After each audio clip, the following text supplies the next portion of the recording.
This podcast is partners with thehoopvine.com. Thehoopvine.com is the Grapevine news center for professional and FIBA basketball coaching and front office news, hirings, and firings. Thehoopvine.com gathers news on coaching and management moves from leagues and federations from all corners of the world and posts it in one location. Visit thehoopvine.com.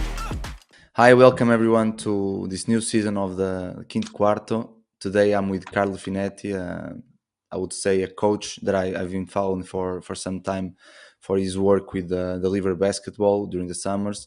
But I had the pleasure to meet during the summer and we get along so well. We talk about all the stuff we are talking about today. I'm very excited for having you here today, Carlo. So for starters, tell us where you are now, what you do, and how did you get into this basketball coaching career? Okay, hi everyone. Thanks, Vasco. Thanks for inviting me here. It's a pleasure. I was following your podcast since a long time, so very glad to be here to have this friendship conversation in your podcast. Yes, I'm in Germany actually now. I'm assistant coach in MLP Academics Heidelberg, which is a team that is competing for the German first division. We are close to Frankfurt geographically, and my basketball career started, let's say, a long time ago, because now it's more than 10 years that I'm working as a professional. So, but I'm inside that restricted number of people that are super lucky, because I had the chance to transform my passion through my profession and my job. So I'm very thankful, and I feel every day blessed to have the chance to keep improving myself through basketball. So now, as I told you, I'm working as an assistant coach, and I'm taking care even of the player development program here in Heidelberg. This is my second season in Germany, second season in first division BPL. Last year I was in Tübingen. And my head coach was coming from Finland. After the last season, he signed in Heidelberg, and he decided to bring me with him over there, trying to build something. And so basically, this is my last 2 years story. And before that, I was working in Italy as an assistant coach in Udine, and then as a head coach in Udine, Italian second division. I was working with the youth, and so yeah, a lot of things were there. This is how it's going now. Yeah, and you were saying that this is the last 2 years, but I have to start with something else, because I think one of your players, I don't know if it's from this year, last year, I think it's this year, commented on your picture saying you have to start with a childhood basketball story from Carlo. So I'll cue you up on this one, and we'll start this episode. Tell us one of the. It can be funny, it can be like the story how you understood you would like to be a coach. Just tell us like a funny basketball story about Carlo Finetti. Yes, I mean, this is Andrew O'Brien is a player of mine of this season. So if he will listen to this podcast, thanks Andrew for the question. And by the way, yes, I mean, I was, unfortunately for basketball, I was playing for sure, and I wasn't that good except for shooting. I was a quite good shooter. And you, as I said to everybody, you always to be scared when you find a fat guy who can shoot. You know, that's a mythological picture that the fat shooter is something that's always dangerous. Yeah. By the way, yes, coaching. I think it's something that is inside my blood, because my father was coaching for a long time in my hometown, Siena, and he was working there as assistant coach of the first team, and he was the director of the youth operations. So let's say that probably coaching, it's something that was inside of me since from the beginning. And as soon as I realized that I had, let's say, very short chance to become a professional player to high level, and I decided to start this, let's say, career as a coach. And I was lucky. I was lucky because I had the chance to learn a lot from a lot of people, and I was lucky because a lot of people close to me, they were in the position to help me to develop this passion and make this passion become my profession, you know. Yeah. So about my childhood, I mean, the only thing is that, as I told you, I was the mythological picture of the fat shooter. That's the basic thing. Yes, I would like to say that. Yes, I achieve a lot of I achieve a lot of let's say trophies as a best shooter of summer camps when I was a little bit younger. Yes. So if it was today, you could have a career because it was the best shooter. So imagine that if you were born Who today. knows? Who Yeah. knows? For sure, I have to work a little bit more on my let's say athletic stuff. But yes, for sure, modern basketball now, if you are a solid shooter and you are able to play defense, let's say that you have chances Yeah. to play even high level, you know. Yeah, and let's dive into this high level of that is your work, like working with player development, not only in BBL in Germany, but also during summer. You work with a lot of Serie A players, a lot of players that are professionals. And my first question is, how do you approach player development? Let's say, I won't say team or summer. Let's say with a pro. You get a pro. Let's put your team, Alberg. You get there, you get the pros in your hand. How do you approach the work? What are your main thoughts, and what techniques do you use to work with player development in pro teams? Uh, I mean, yes, that's a nice and very huge question to answer. I Let's go try by to. parts. Let's go by parts. First week of training camp, Yes. or first weeks you have with the players or the coaches. How do you approach the work, and how do you think the main process thought? Usually, I like to establish first of all personal relationship with all the players. So basically, let's say that I use the first 2 weeks to have individual talks face to face with almost every player of the team. I prefer to start with the young guys that usually they need something, in my opinion, something more in terms of time and attention from the coach.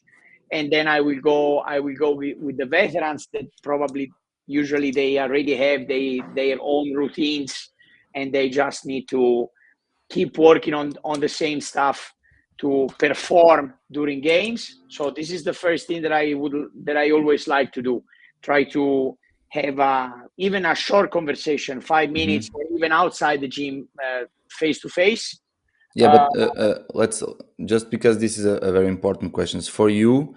How important is to from the start create a good relationship with the players? Because we're talking about the 10-month, 11-month season, and hundreds of practice, a lot of traveling, a lot of hours together.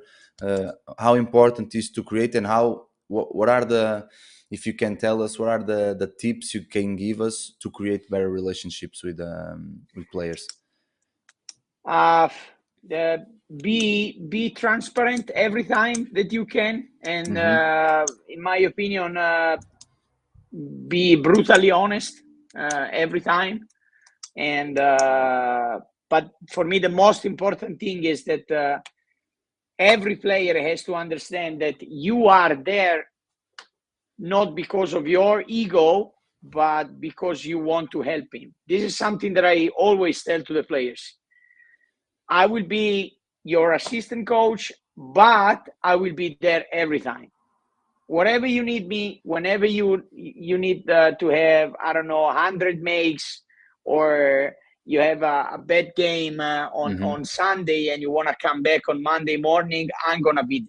And that's something that I truly believe that makes the difference, because as soon as the player understands that you are working for him for real, that means that you are there. Sometimes you are there super strong because he needs to stay focused or he needs to do something, but sometimes you are there and you try to understand the human part. And this is something that I think will make the difference. And especially another stuff that I try to do is during the summer market, as soon as we sign players, I try to collect info as much as I can, not only about basketball stuff, because now for sure we are living in 2024. So if you Google something, it's going to be super easy to find, let's say, basketball info. But what I try to do is to collect info about the person, about the family, about the previous experience in the college, and try to have a 360 picture of the character and of the player. For sure, you start to know the player only when you start to have interactions, for sure. But this is something that for me, it's a small detail, but can help you to have a bunch of info to start in a good way. And you were saying, so you create this relationship in the beginning, you get the info, and what's the next step in the beginning of the season? You get them to tell you what they need, you tell them what for you is the main points of improvement for them. How's that coach-player relationship then evolves? Because if you are talking about the pro level, in my opinion, the things that I see here in Trento, where I'm working, is that a lot of players know very well what they need to compete and to make more money and to make more points and to be better at the end. But sometimes we as coaches understand that something that they don't do or they have to develop can take them to the other level. For you, how do you approach these things? How do you try to understand the players? How do you try to put your ideas, your thoughts into their head? How does it work? I think that as you said, the big difference is made by players that already know what kind of goals they have to achieve through the season. This is something that makes the difference for sure. As a coach and as a guy that will work individually with the players, I have to handle basically two situations. I have to know what my head coach needs, and obviously what my head coach wants from the player. But even, I would like to say, even most important thing, I have to know what kind of goals my players wants to reach through the season. If he has some goals, I will stick with that and I will try to help him to reach that goals. If not, but it's something very unusual, especially with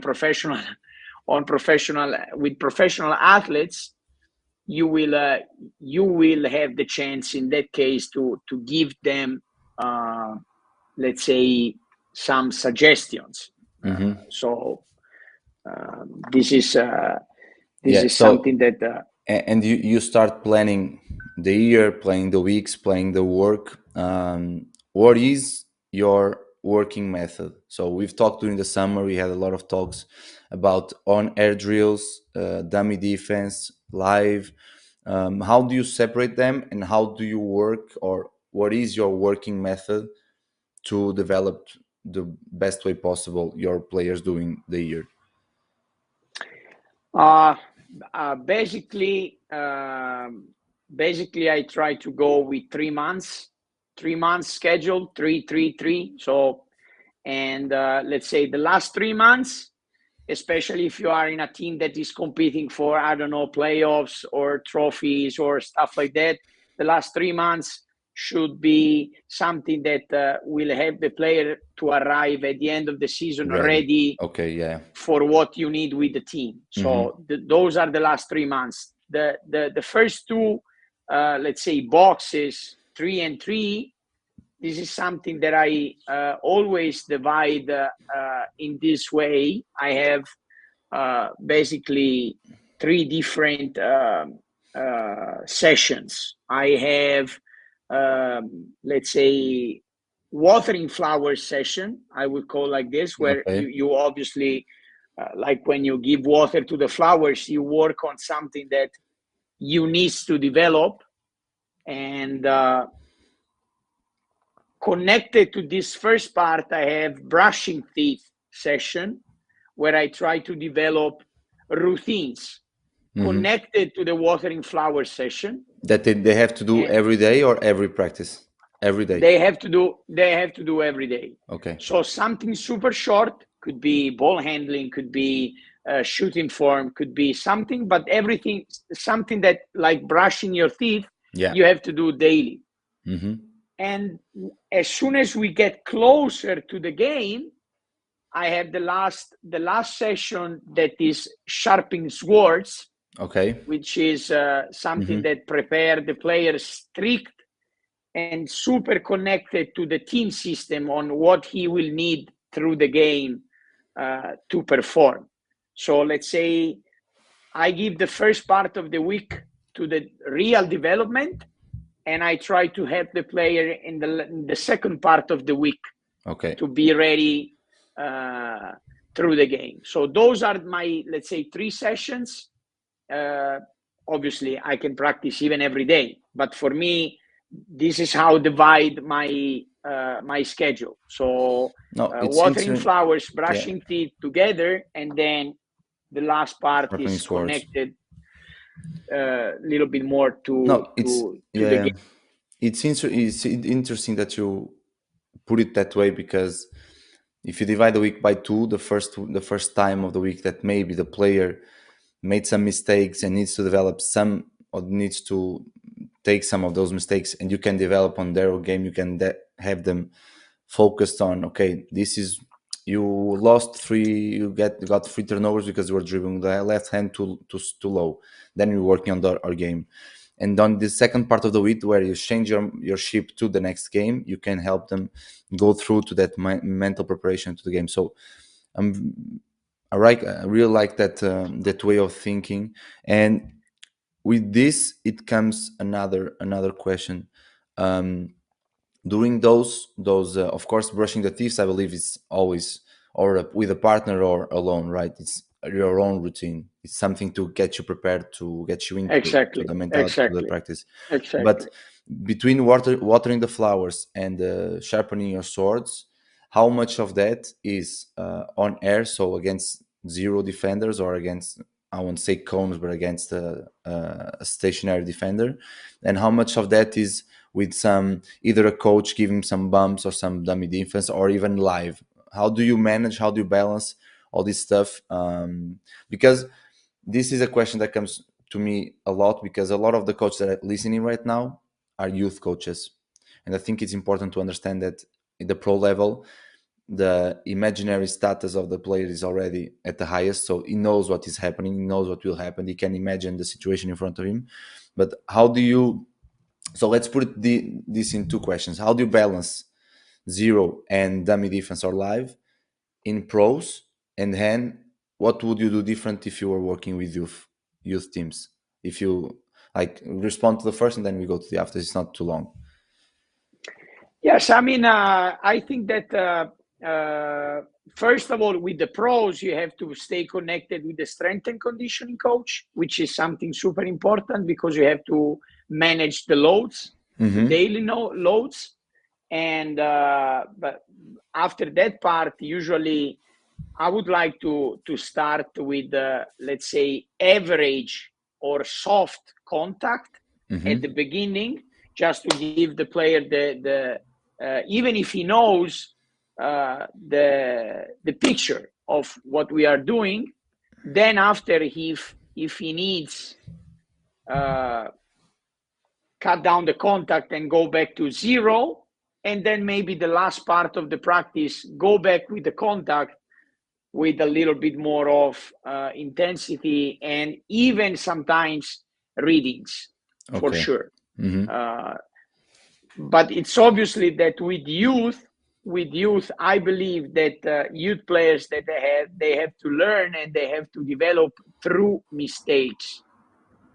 With professional players, with the high level pro, you have to perform. So the relationship between the player and the mistake is a little bit different. I think that with the youth, we should, as a coaches, like we spoke even this summer, involve the players, let's say even sometimes to have mistakes, and give, let's say, positive feedbacks about the mistake. For example, I mean, I'm a big fan of 3P's model about giving feedbacks, because I think that's something that can help, especially the new generation of youth players that are different, considering the previous one. Those guys, most of the times, that are a little bit more, let's say, shy, or they are not used to try new things because they are scared. So, and even I think that sometimes they are scared about feedbacks. Sorry, Carl. For those who don't know what the 3Ps model is, can you give a little summary? Yes, sorry, my bad. I mean, basically, I will have the praise. So let's say begin by giving some positive feedback. Let's say acknowledging the positive. What you did was super detailed and show that you know what you are doing.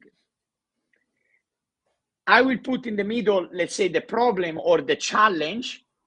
So share the observed issue or the area of concern.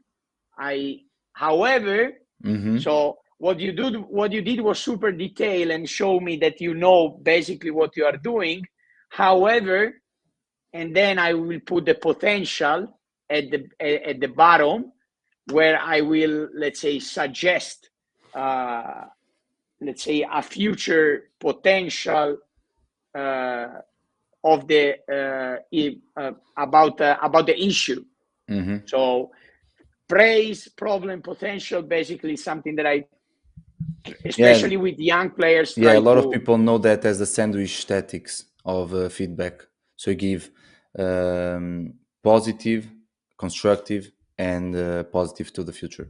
That's the same thing. No, but coming a little bit back, because you said something that it's stuck in my mind.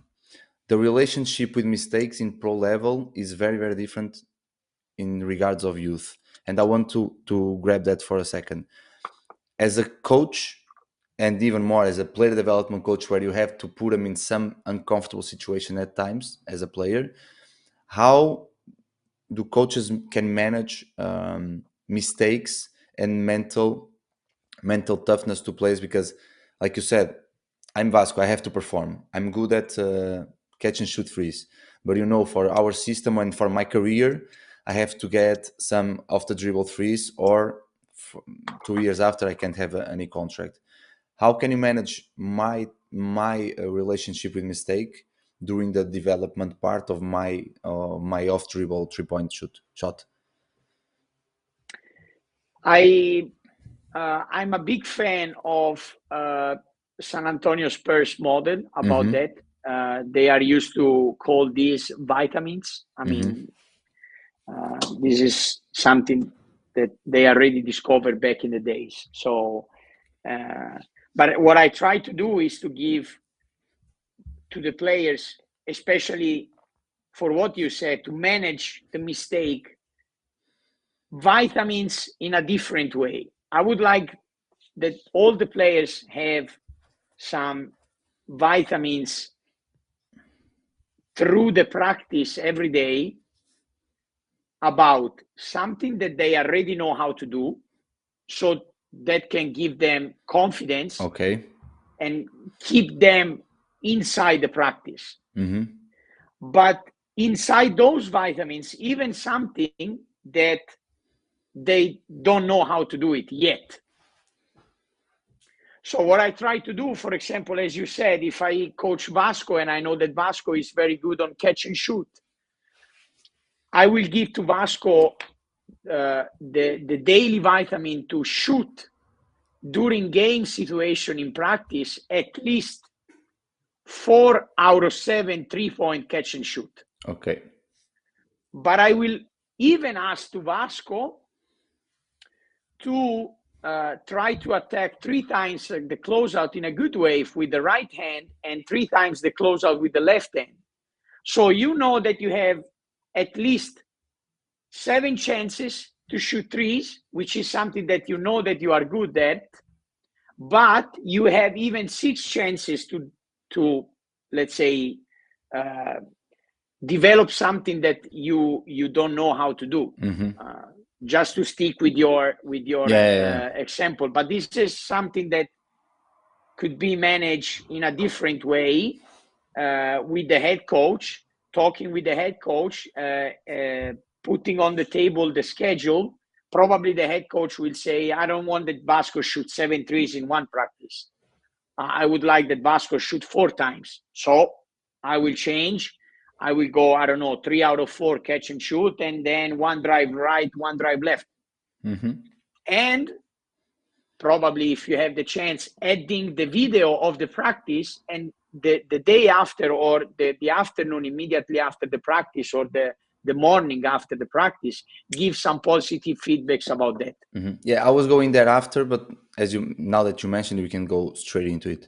Or how do you use this tool of the video during practices, post practices, post games? Because, like you say, this generation that is coming, like the team that I'm in, everyone is, or almost everyone is 97 and below.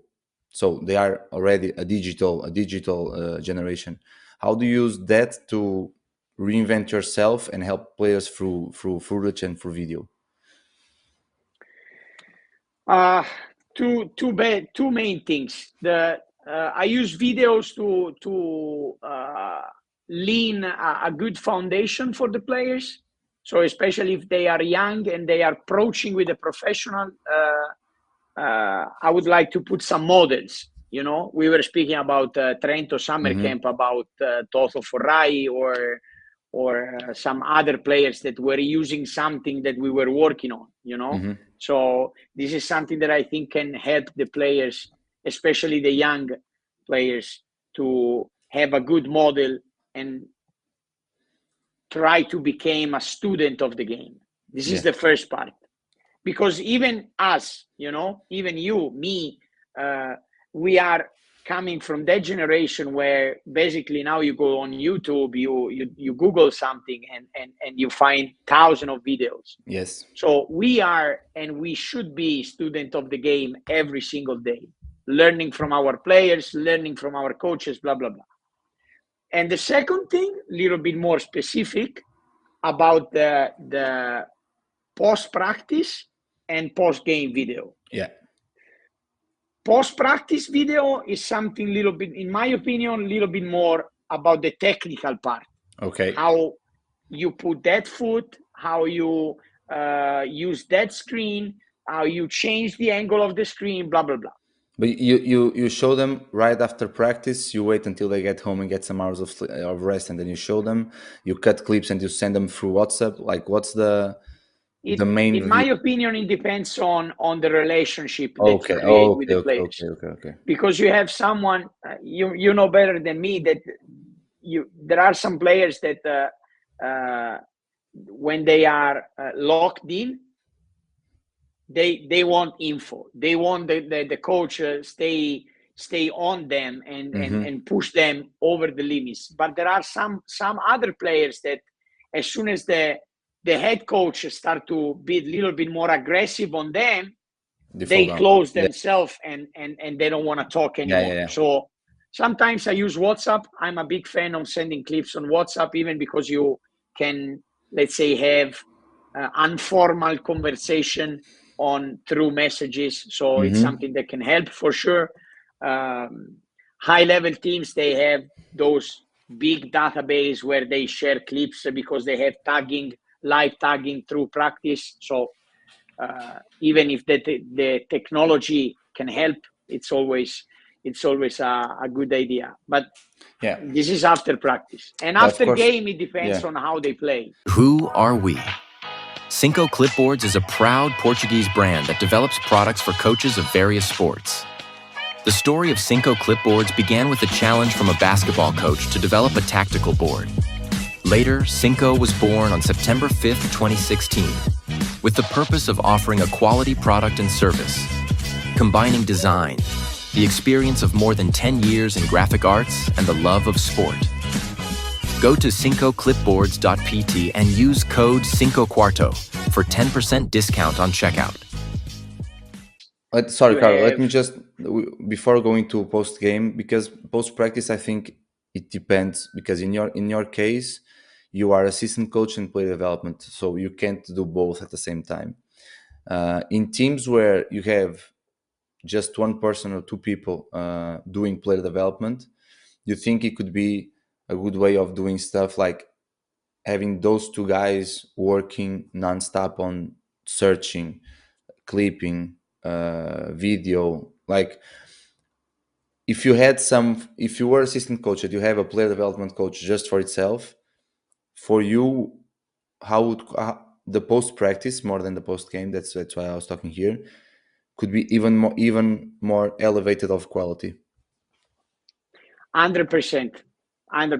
And if I one day will be in the position where I will be just the player development, I would like to have, even considering the moment of the season, a daily conversation with the coaching staff about the process, or vice versa. I mean, now in this moment, for example, I have a daily conversation with my strength and conditioning coach, because we have some players that they have to develop something even body-wise. So I try to spend at least 15 minutes at the end of every practice, just me and the strength and conditioning coach, saying, hey, how did you see Carlo at the end of practice? How did you see Vasco? How was that? I think that we can add these on the pre-practice routine. I think that we can cut down those two drills tomorrow. So even to manage the loads, for sure, because we are in preseason, but even through the season, like you are in a Euro Cup team, you as soon as the season starts, you only play, and you have chances to work individually sometimes. It depends on the weekly schedule. So but yes, I think that it's very important. If you have the chance to have two people that are connected directly every day with the players, is something super helpful, I think. And but should be connected, obviously. This is very, and that's one thing that you have been mentioned throughout the episode, the communication part through everyone. Like before was the head coach that was telling you, Carl, don't do this, try to do that. Now with the strength and conditioning coach, that I think it's one thing that I understood here, how big of a communication is important, or how big the communication through every part is important. But you were saying about the post game. What changes with the post game instead of the post practice in terms of clips, in terms of video? I think that here the character play a big role, because you have to understand what kind of players you have, and how they react, especially after bad games. Because sometimes you can have players that wants to rewatch the game right after the game, and probably with them you just need to fix, just small peels of details. Sometimes you have players that puts their head, they especially with young players or rookies that are coming in Europe for the first time. After a bad game, they potentially have the tendency to put the head down after a bad game. So the post-game video, in that case, in my opinion, should be something that gives them a positive feedback. You start the video with someone that had a terrible game, and in my opinion, you should start with something good to, first of all, have his own attention for no more than 3-5 minutes, no more. But you have to start with something positive. Something like, I don't know, Vasco, everybody knows that you play a bad game, but, or however, there is something that you can have in a good way, or even better, but depends on the character. I saw those things super positive that show me that you know how to do things. However, and you put in that case, you put the let's say the bad clips, the negative clips. Yeah. And I'm linking up to what you were saying. We have a question from Diogo Cunha. That is a big friend of mine that is also working in Germany. And he put his question for you is, how do you conciliate this, what you were talking, to give confidence to players that maybe are going from a bad stretch, to continue on improving a skill and putting that skill into real life or real game situations? How do you manage that? Because it comes also from the trust that you have with the players, the relationship that you have with them. How do you conciliate giving them the confidence to try that thing when they're having a bad stretch of games and a bad stretch of a month, let's say? Two things, even here.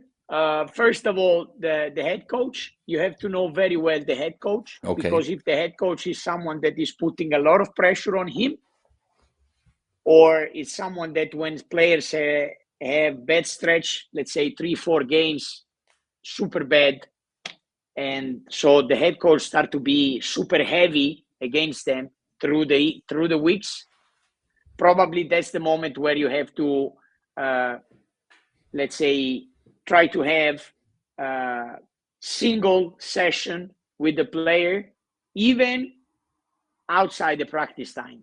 This is something that, for example, in my opinion, can help, just to keep the player focused on what he has to do, and going a little bit more on brushing teeth and sharpening words, a little bit more than watering flowers.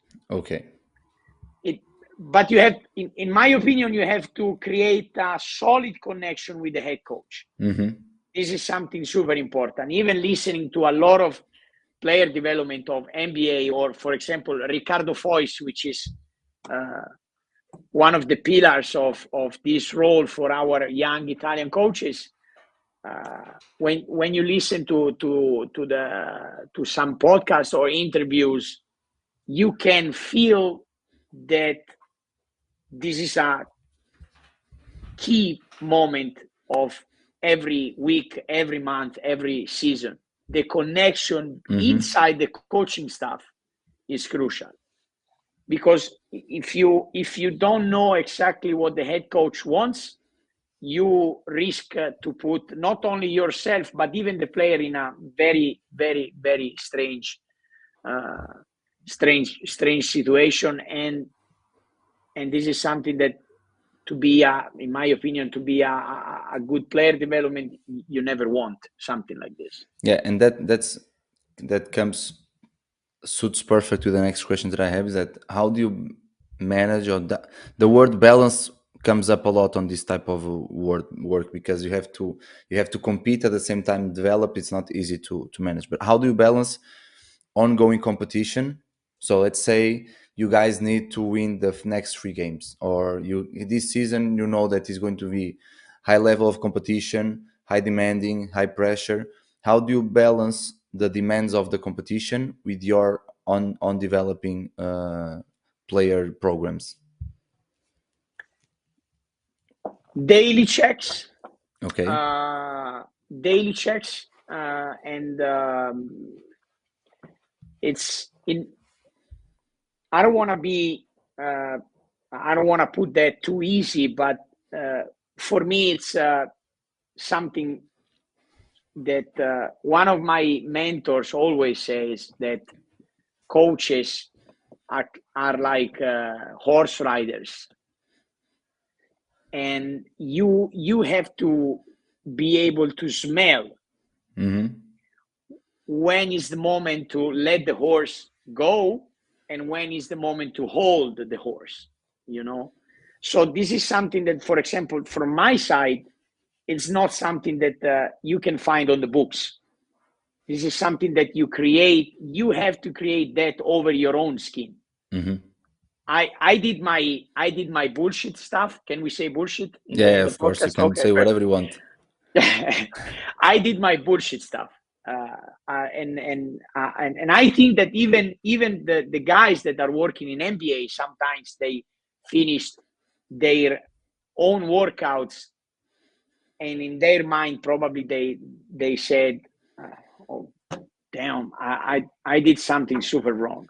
This practice was bullshit," So this is something that can help, but you have to grab your hands. You have to grab your experience. You have to create this kind of understanding based on the experience. Yeah. In my personal opinion, there is no something, because to manage, better than me, to manage people, and with people I put everybody: coaches, players, strength and conditioning, managers, physios. To manage those people, you have to be, let's say, open-minded enough to receive feedbacks and analyze feedbacks in a very short time. And to adapt. I think when I think about player development, is that player development programs are made to help players, but also help the team succeed.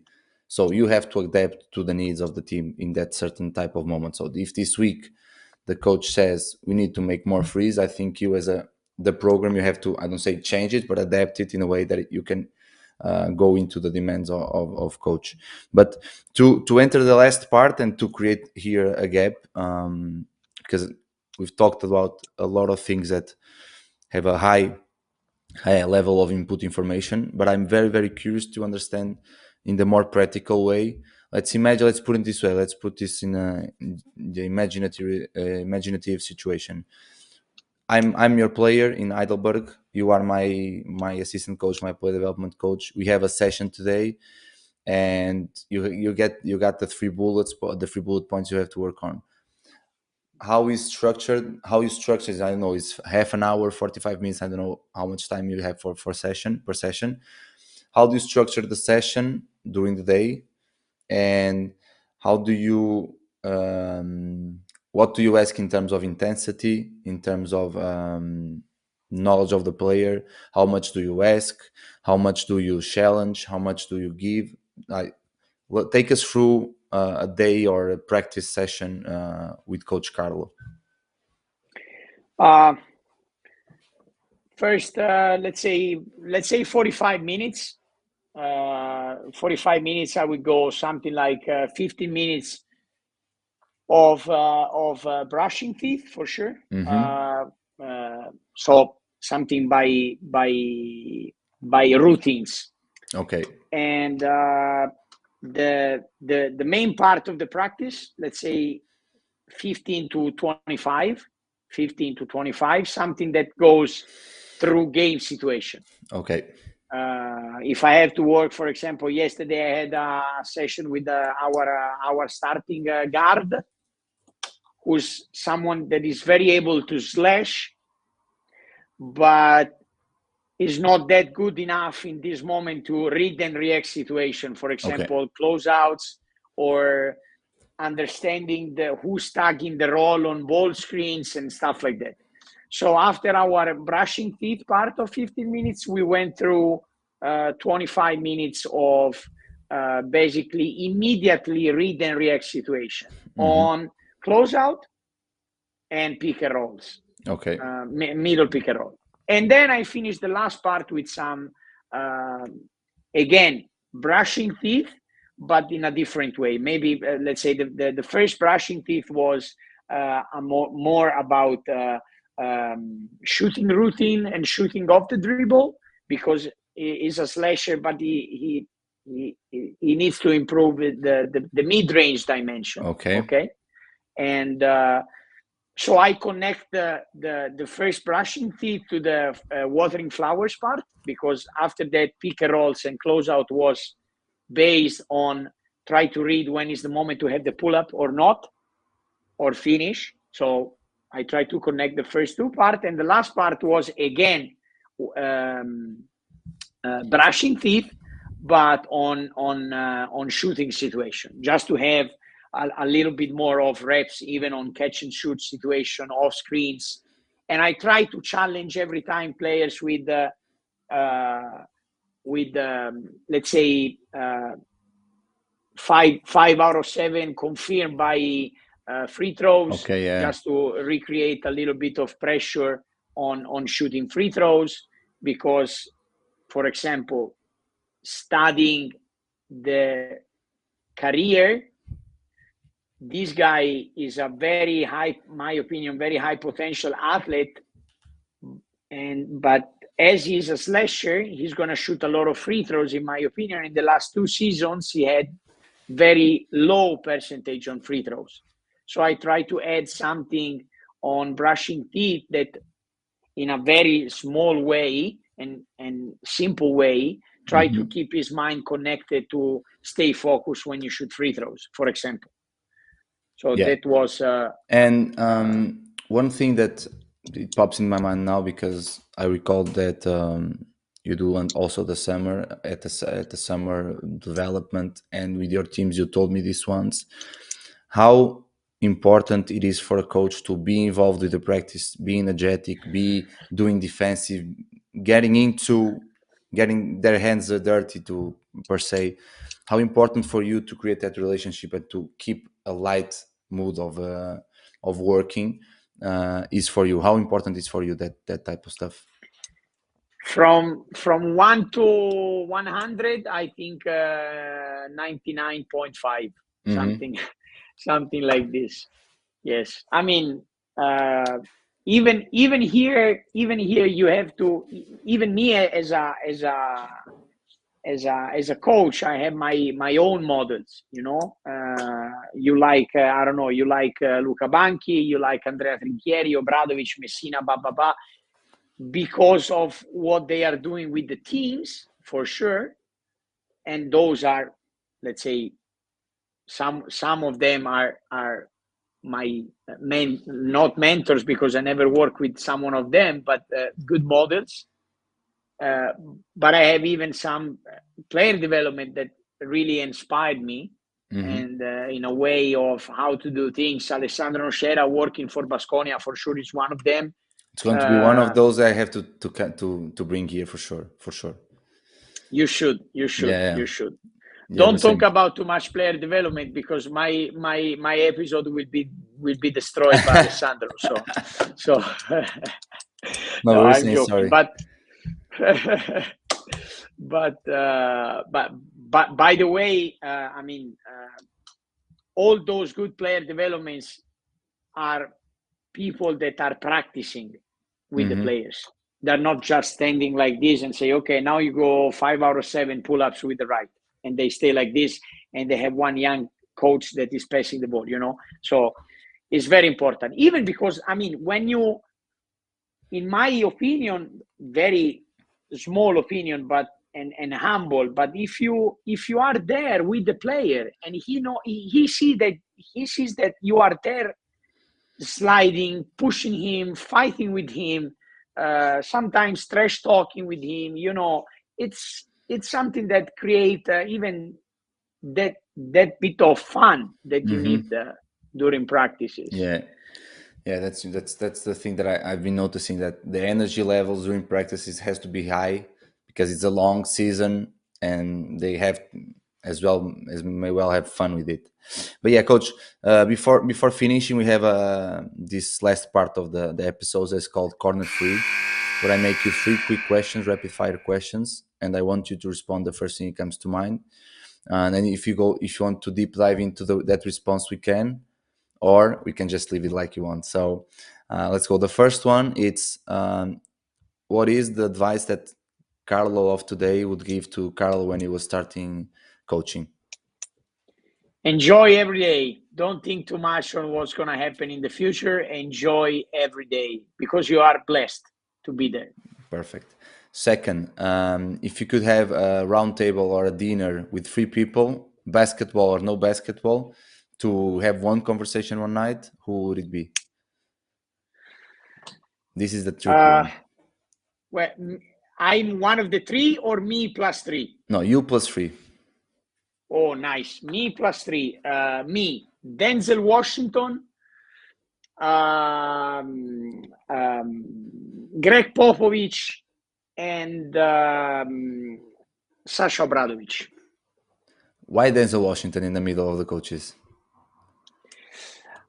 Honestly, it's I love the public speech that he is doing in the last let's say 7 years. Yeah, and he's one of my favorite actors. Okay, no, just by curiosity, because normally everyone says like public figure, like you said, Denzel Washington, and then they go political, or they go music, or they go basketball. So that's out of curiosity. And the third one is a movie or a book that gave you some eureka moment in your life, either coaching or personal life. For example, for me, the book that gave me the eureka moment that I was finding my path and my way of doing things was The Alchemist by Paulo Coelho. That book changed my way of seeing the world and seeing what I'm doing. So do you have some, or movie? It can be Coach Carter either, yeah? Like that's a nice question. That's a very nice question. I think movies not that much. About books, everything that is based on personal growth, for me, it's very important. I don't have one. Let's say I had a lot in the past. Mike Krzyzewski book is one of my favorite. Living with the Heart, which is something that, in my opinion, every coach should read. Phil Jackson book is another one. The 11 Rings, right? Yes. I read it already. It's an amazing book. Book, yeah. So yeah, because it gives you always a perspective out of basketball, not just focusing on basketball. It gives you a 360 perspective. Exactly. Yeah, coach, just to finish, you want to, because we have a lot of young coaches starting their careers that are listening to this right now and say, oh, I would love to have Carlo's life, and I would love to go to Germany and be a professional coach, player development, and all that stuff. If you have a message for them, what can you tell them, or what can you tell me, that I'm also a young coach, to give us that push forward to to arrive where you are now? No, you know, because you know better than me. We spoke this summer, so I think that you are living your own dream, and I'm super happy for you because you deserve it. We had the chance to know each other this summer. It was a pleasure for me, and you deserve to be there, because this is something that I would like to say.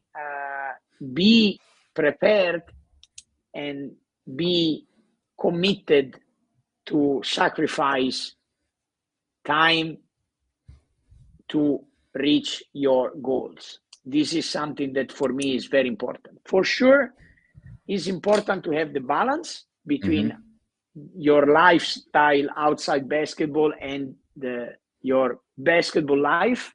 But if you want to reach something, you have to be committed every day and be on that side of the river, let's say, where sacrifice is not something heavy on your shoulder. Should be something normal. And for me, Manu Ginobili had an inspirational speech about that when he was retiring, and he in an interview he was speaking about the fact that when he was young, all the friends were complaining about the fact that he wasn't there when they had parties or stuff like that. And in a simple way, he said, "For me, it wasn't a problem. For me, it wasn't a problem. For me, it was normal." And this is something that someone that is starting the career now should be committed to, let's say. Yeah, that's perfect to end, Coach. Grazie mille, to speak a little bit of Italian, to show people that I'm learning something in Italy. No. A really big thanks. Like you said, it was a relationship that you started in December. For sure, it's growing by time, and I'm going to ask you a lot of questions this season to help me. But yeah, I hope everyone that is listening right now that liked this episode as much as me. You can find Coach Carlo in Instagram by Carlo Finetti, or your page, Deliver Basketball, has a page, right? Or Deliver Basketball, that is his company on working on summers on developing players. So if you have any questions, you go directly by him. I know by personal experience that he is very open to answer your questions and to share information. So take advantage of it and use that power. But yeah, Coach, really thanks, and I hope to see you soon.